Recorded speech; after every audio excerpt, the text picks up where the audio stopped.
Om Om Om Sahavavatu Sahanau Bhunaktu Sahaviryam Karavavahai Tejasvinavadhitamastu Ma Vitvishavahai. Om Shanti Shanti Shanti. Harihi Om. Shri Gurubhyo Namaha. Harihi Om. Om Sadashivasamarambham Shankaracharya Madhyamam Asmadacharya Paryantam Vande Guru Paramparam Samasta Jana Kalyane Niratam Karunamayam Namami Chinmayam Devam Sadgurum Brahmavidvaram Sadgurum Brahmavidvaram. Om Shri Chinmaya Sadgurave Namaha. Hari Om. Welcome to day 2 of Vivekachoodamani, the crest jewel of Viveka. Viveka means to distinguish between what is me and what is not me. The power of separating the chaff from the grain in our own life, in terms of the knowledge that we have. So till yesterday we saw how it has got no benefit even if we are going to talk the Shastras for as many lifetimes together, crores of lifetimes, worship gods, do actions, good actions, and pray to all the devas. If we do not have that understanding that I am that self which I am searching for, if we do not have that understanding, na siddhyati brahma shatantarepi muktihi. Mukti means liberation, will not happen even in the 100 crore lifetimes of Brahma. That means 3,11,040 years followed by 9 zeros. So that many crore years we are not going to get liberation. So the next verse, Bhagavan Adisankaracharya says, Amritatvasya na shasti vitte netyeva hi shrutihi braviti karmano muktehi ahetutvam sputam yataha. Karmano mukti ahetutvam sputam yataha. It has been clearly told that amritatvam, or that experience of that state of immortality, is not going to be had by wealth. Vittena na iti eva shrutihi. Shrutis means the Vedas, the books of knowledge have told us that we are not going to get liberation by simply doing actions. Whatever we focus on in our life, we will get more and more of it. If we are focusing on actions, we will get more and more of actions to do, so that we refine ourselves in doing the actions. It is not going to turn into liberation or the process of stopping doing actions. Liberation is freedom, the choice to not do actions if we don't want to do it, not compulsorily having to do actions in our day-to-day life. Vittena amritatvam na asti, which means by wealth, by what we earn, we are not going to get immortality.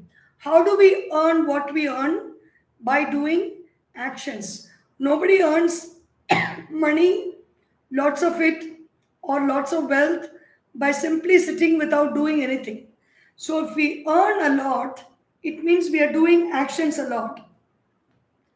And that earning is not going to give us liberation. Liberation means freedom from action, freedom from responding to every impulse in this world. Any impulse comes to us through our senses, we are responding with our body, we are responding with our thoughts, we are responding with our emotions, we are responding with our sense organs of action. Freedom from that response is liberation. And it is not going to happen just because we are having wealth. So, what are the means of wisdom? The verses from 8 to 13, Bhagavan Sri Adisankaracharya tells us how do we gain this wisdom that gives us liberation. The wisdom of the oneness of the oneness of Atma Ekatvam, oneself, the oneness of the self. How do we get that knowledge? Ato Vimuktyai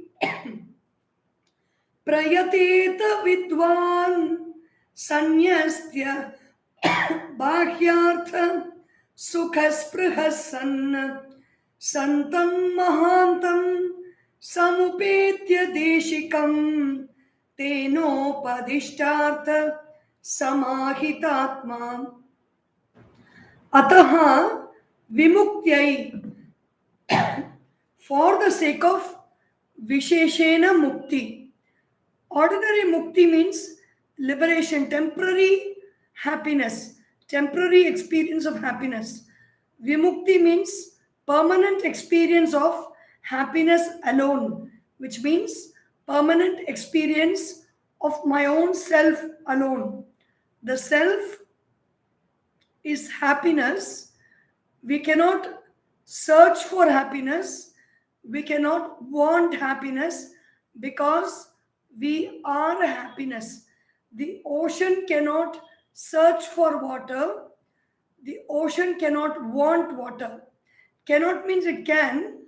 It is a delusory thought for the ocean to search for water, to want to find water, to want water, because the ocean is water. In the same way, we cannot search for happiness. We can, which is what we are doing all the time. We cannot want happiness and seek to find it because we are already happiness. Ato vimuktyai prayateta vidwan. But still, we have to make the effort to know that. The effort that needs to be taken to know that we are happiness. Vidwan is one who has studied the Shastras and who is aware of the different types of practices that can lead us to this state of being. Sanyasya bhakyartha sukhasprihasanna. Sanyasya bhakyartha. All the sources of joy that we seek outside, he has to give up. Ato vimuktyai prayateta vidwan sanyasta bhakyartha sukhasprihasanna santam mahantam samupetya deshikam tenopadishtartha samahitatma. So this vidwan, the student, sanyasya bhakya artha sukha sprihasan. Bhakya artha means I keep searching, I keep wanting, I keep striving for objects of the senses through the eyes, ears, nose, taste and the skin to give me joy. I have to give that up. I have to give that striving up. If I want to climb the stair, I have to give the lower stair up. Only then I can climb the next stair. Then after doing that, after giving it up, what should he do? He should not sit as if he has attained everything. Santam Mahantam. He should approach a Santa, a good person, a sadhu who lives his life for the welfare of others, to help others. Mahantam, one who is a Mahan, one who has got a Udara Hridaya, or a very vast, expansive heart that has space for everybody in this universe. Mahantam Samupetya. He should reach that person in the proper manner. The Vedas prescribe how we approach a master. Samit Panihi Shrotriyam Brahmanishtam. Samit Panihi means holding Samit in his hands. Samit are the sticks that the Guru uses for cultivating his yagna, approaching with what the Guru needs, the Guru wants. Shrotriyam Brahmanishtam. The Guru or the Master is one who has studied the Vedas and who is abiding in that. Brahmanishta. Deshikam. Margam Dishati iti Deshikaha. Deshika is a teacher, a Guru, one person who points us to the path of reality, the path of truth. Whenever we want to go to some place we don't know, we always take the help of Google Maps, or we look out for the signs on the road that lead us to that place. That is a Deshika. Deshika is the one who shows the path. Tena, after meeting the Guru, after meeting the Mahatma, we still have something to do. What do we have to do? Tena Upadishta. He has shown the path, and Artha, the means, the way, what we should do. Samahita Atma. We have to abide by it with a very quiet mind. It is a quiet mind that helps us to take to the path, to do what we really want to do. If the mind is very disturbed, every time we will take up something, we will leave it and follow the next shiny object that the mind is showing. And here there is a line that's repeated, which is partly repeated, which is there in the Bhagavad Gita.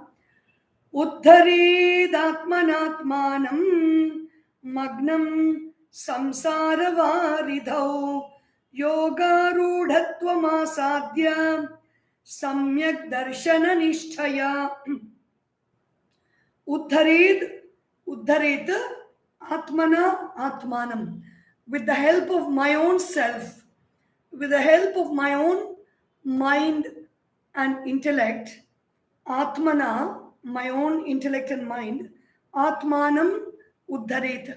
I lift myself up, lift myself by myself.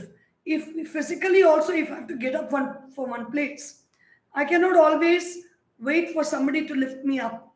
I have to focus and make the effort to lift myself.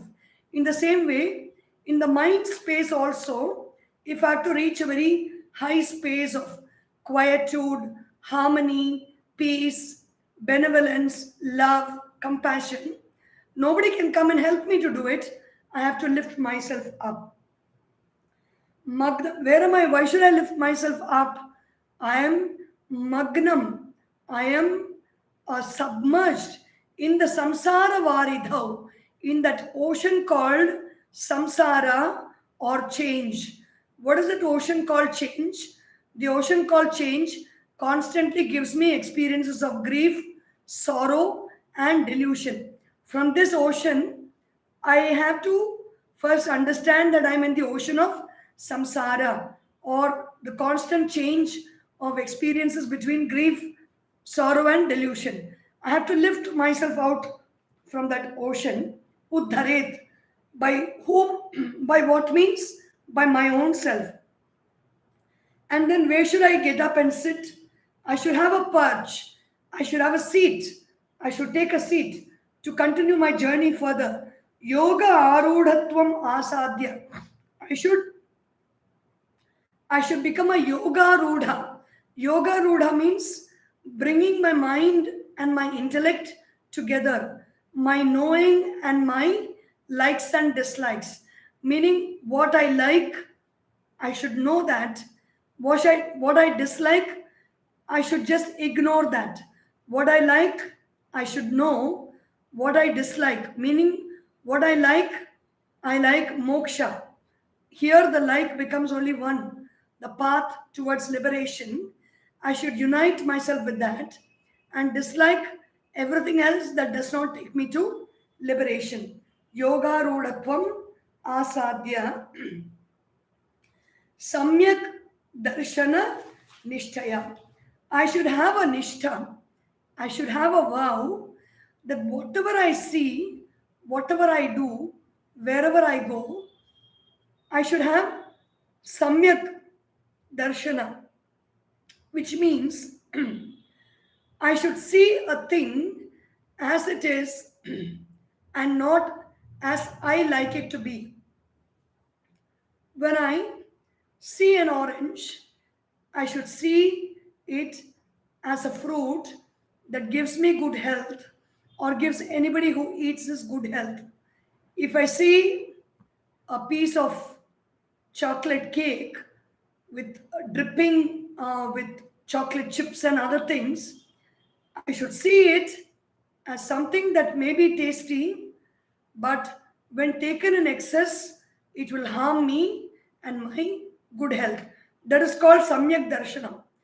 In our case, we see it as no, no, no, I don't want this, I don't like this, I don't like that. We avoid it because the taste of this orange or this fruit does not give us that kind of a thrill and joy that a very rich chocolate cake can give us. So we put the thought of like on the chocolate cake and we put the thought of not now or dislike on this object, and then we eat that object or we take that object in. And so when we take it in, we are actually taking in our thoughts of likes and dislikes. Samyak darshana means having a very neutral perception about whatever we experience in reality. When we have a neutral perception, when there are no likes and dislikes, reality does not torture us with any kind of disturbances in our mind. Reality enters us as silence, enters us as peace, enters into us as harmony when we have a neutral view. When we have a lopsided view of likes and dislikes, reality will also be lopsided within us in our experience. And so the previous verse, Samyak Darshana Nishtaya. After we have that Samyak Darshana, Samyak means excellent. Darshana means view or perception. Our perception of life should be balanced, should be neutral, or should be, it is okay to be in the superlative degrees which move towards realization of harmony, of peace, of kindness, of love and compassion. It is okay. It should not come down in the levels of anger, hatred, jealousy, and all that. It will not take us towards liberation. Sanyasya sarva karmani bhavabandha vimuktaye yatyatam panditair dhiraihi atma abhyasa upasthitaihi. So what should that pandita or the one who has got knowledge, there is something within that I need to search, is what the pandita is all about. He has got that knowledge and he is a dhira. He is very wise. He knows that the pathway to liberation is within and not searching without. Upasthitaihi, may the wise man sanyasya sarva karmani, may he give up all actions, whether it is good actions or bad actions. Bad actions have to be given up to be even peaceful in this world. And then finally, even good actions which are done without the spirit of identification and without wanting particular results of the action also should be given up. Only when we give up actions, we will be having that capacity to sit quietly in meditation, because action is movement and movement generates further movement. I know many of us would have had that experience of just taking the dusting stick and going behind one dust ball in our ceiling in one corner, and when that is taken successively, we go to the next corner, we don't stop with until we have dusted the whole house, and then we want to take up some other action, because action has got its force to engage itself in further action. Sanyasya sarva karmani, for what sake we should give up actions? It is not for laziness or for relaxing. We should give up actions for bhava bandha vimuktaye, for the sake of being liberated from the bondage of samsara or bhava, existence. Like we are believing that we are bound by something, we are bound by feelings, by thoughts, by our actions. We send out actions into the world, we get results, and we are caught in that spin. To be free of the spin of samsara, we have to give up actions first. And then what we should do? Yatyatam panditaihi dhiraihi atma abhyasam. After we give up actions, it is Bhagavan Sri Shankaracharya is not recommending a life of laziness here. After giving up the actions that generate results in the outer world, we should take up Atma Abhyasa. Abhyasa means to practice something, observe something. For how long? Dirghakala, Patanjali Maharishi says, Abhyasa is Dirghakala, for a long period of time, Nairantarya, continuously, Satkara, with all respect.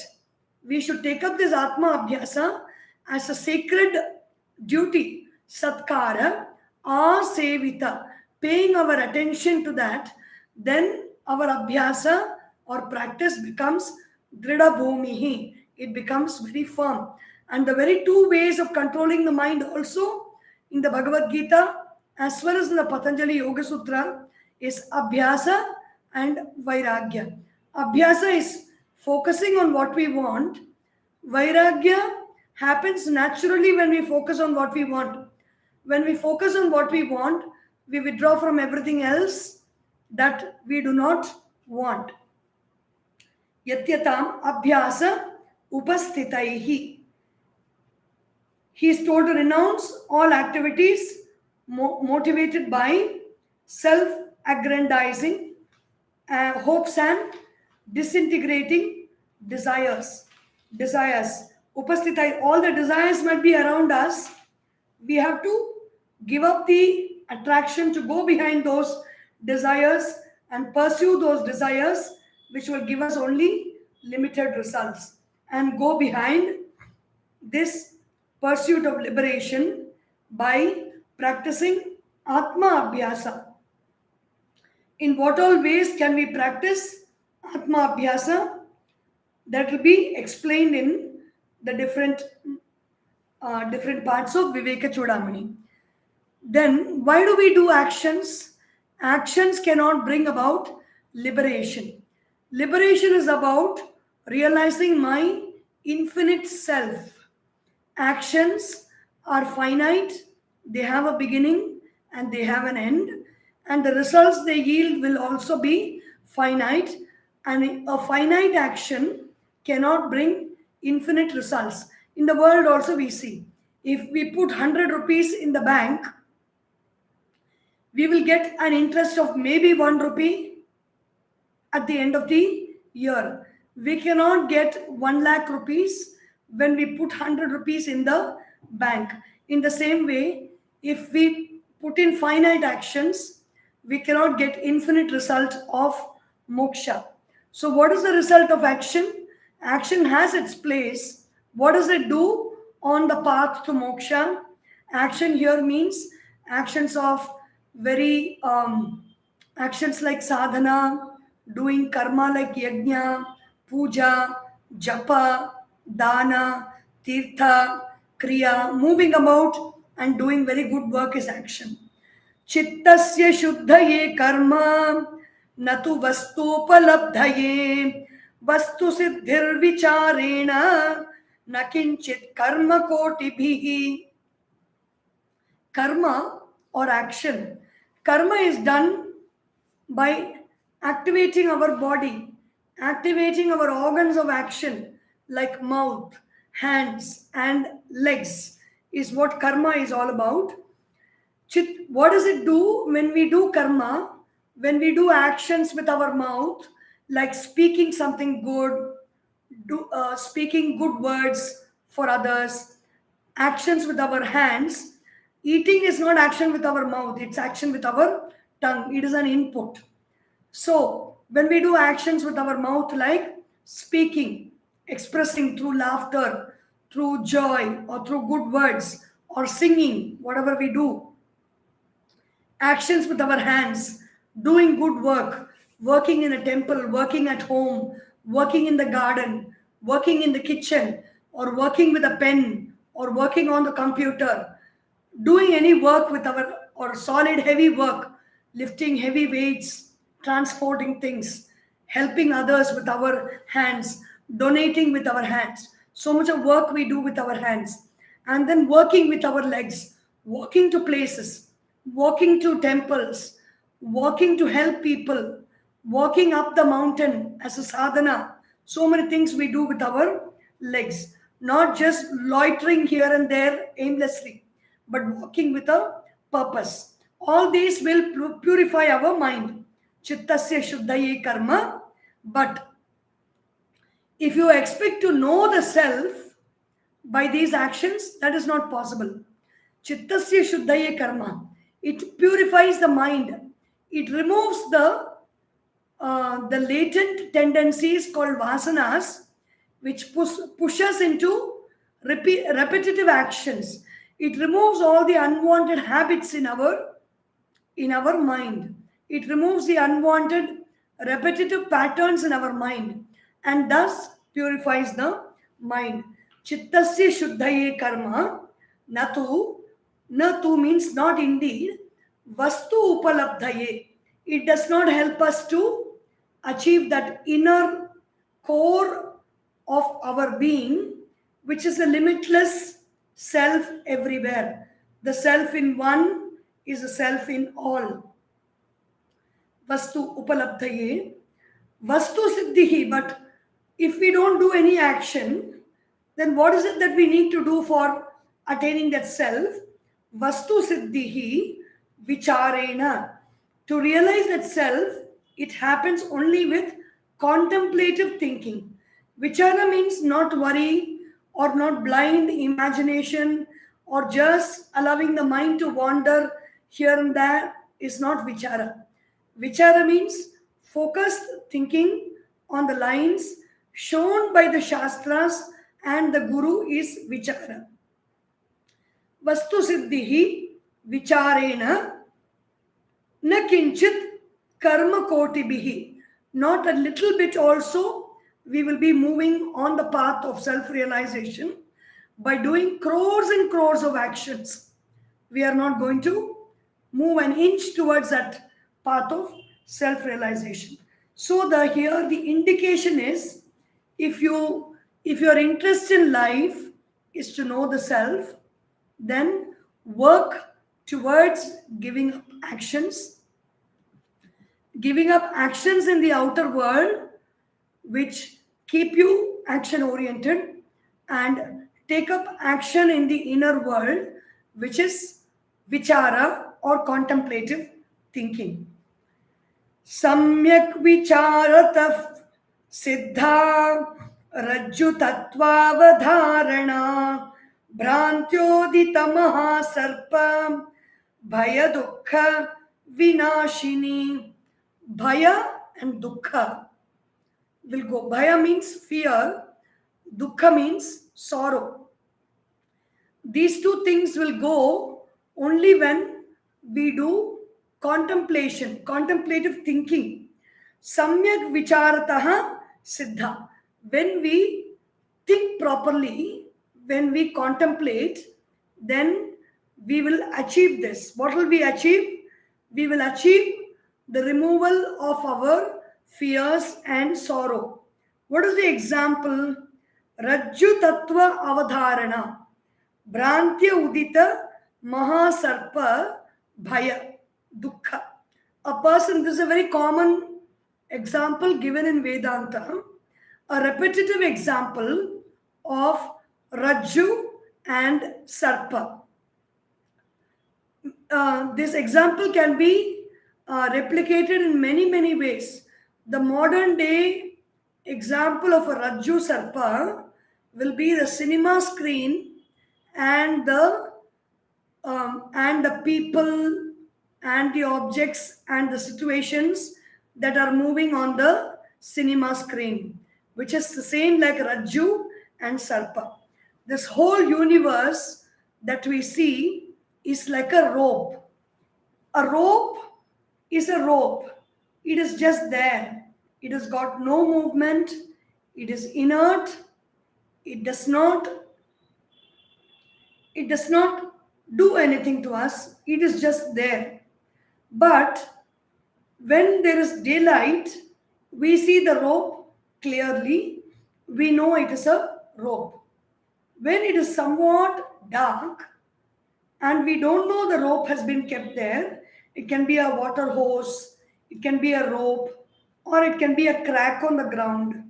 We don't know that it is there. We just go there.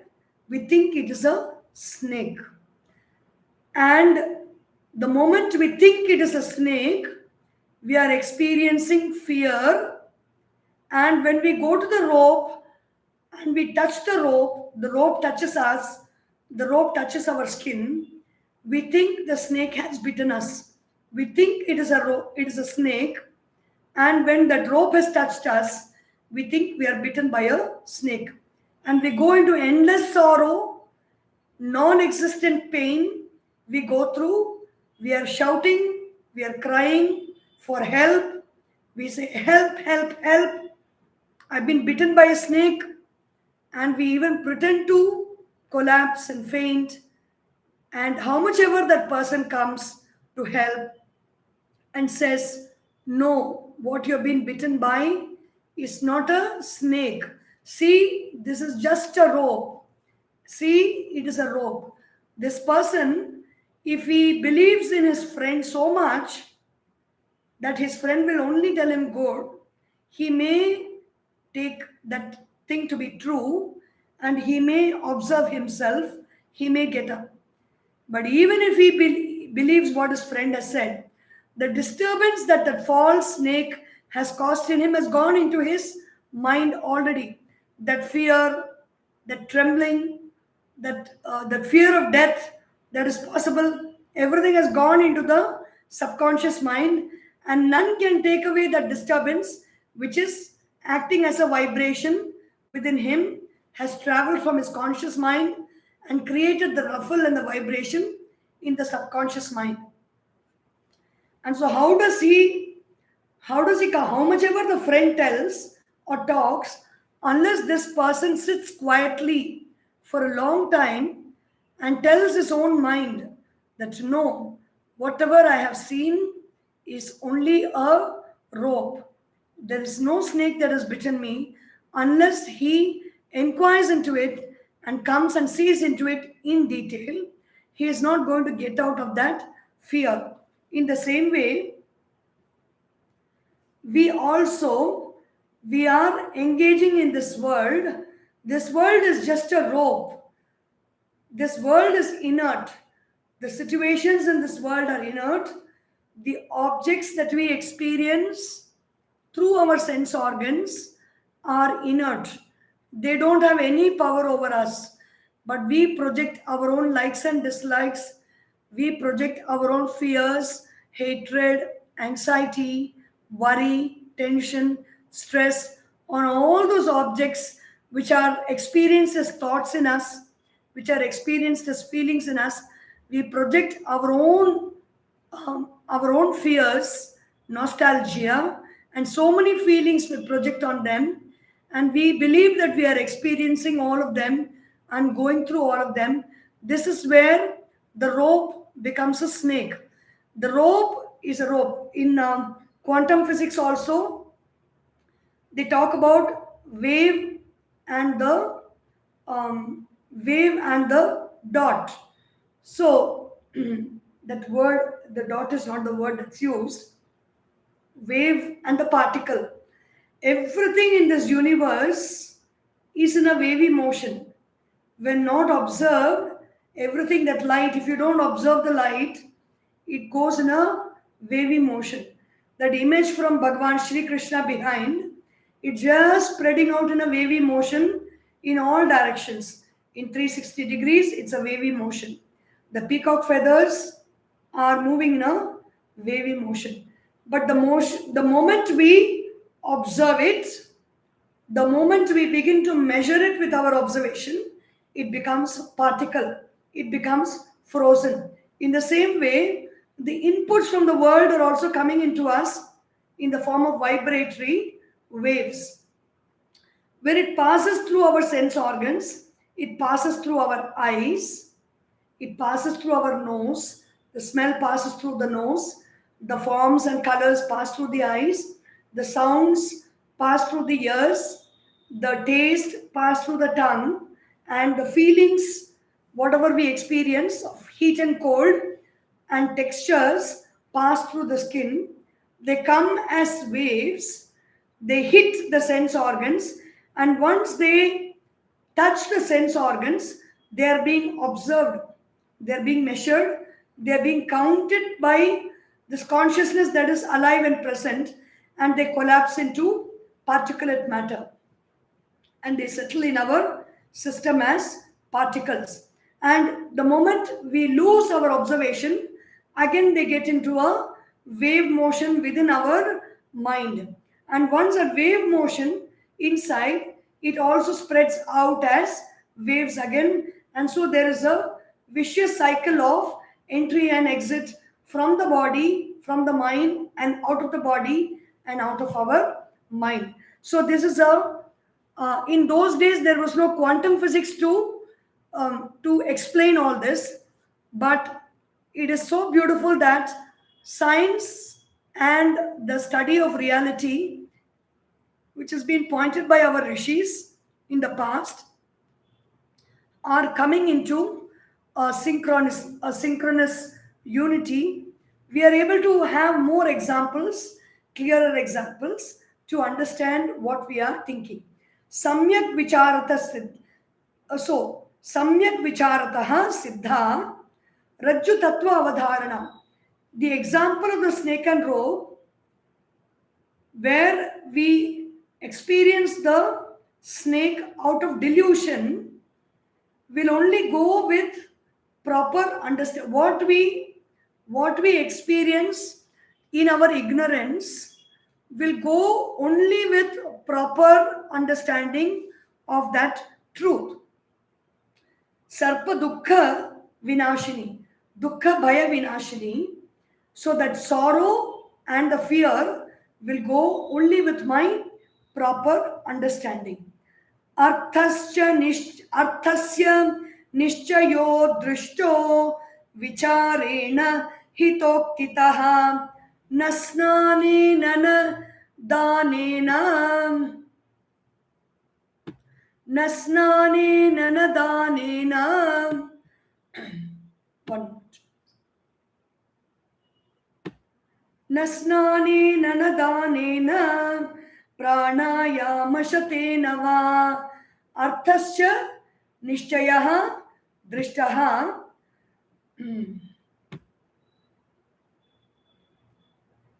One moment, somebody is troubling me on the computer.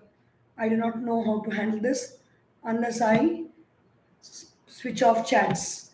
Arthasya nishcha. Okay, I'll do it some other time. Arthasya nishchayo drishto vicharena hitoktitaha na snanena na danena pranayama shatena va. This arthasya nishchayo drishta, this artha means the truth. One minute.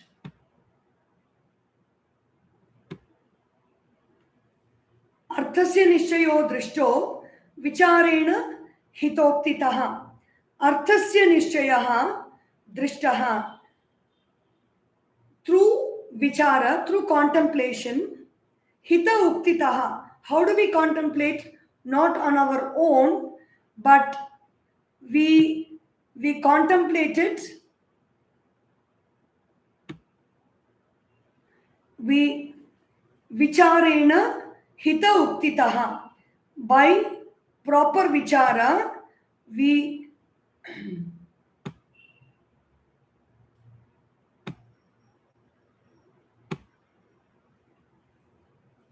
na snanena na danena pranayama shatenava. We have to contemplate on whatever we have to do, and to remove the delusion from our mind, it is only possible through contemplation and not by pranayama or not by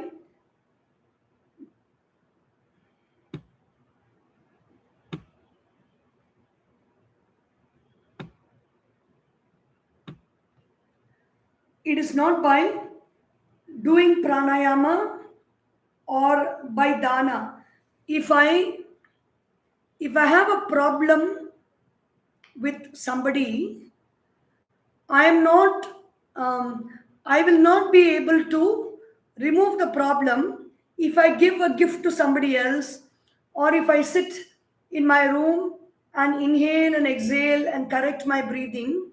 I may have some clarity, but this clarity is not going to solve that problem caused by somebody.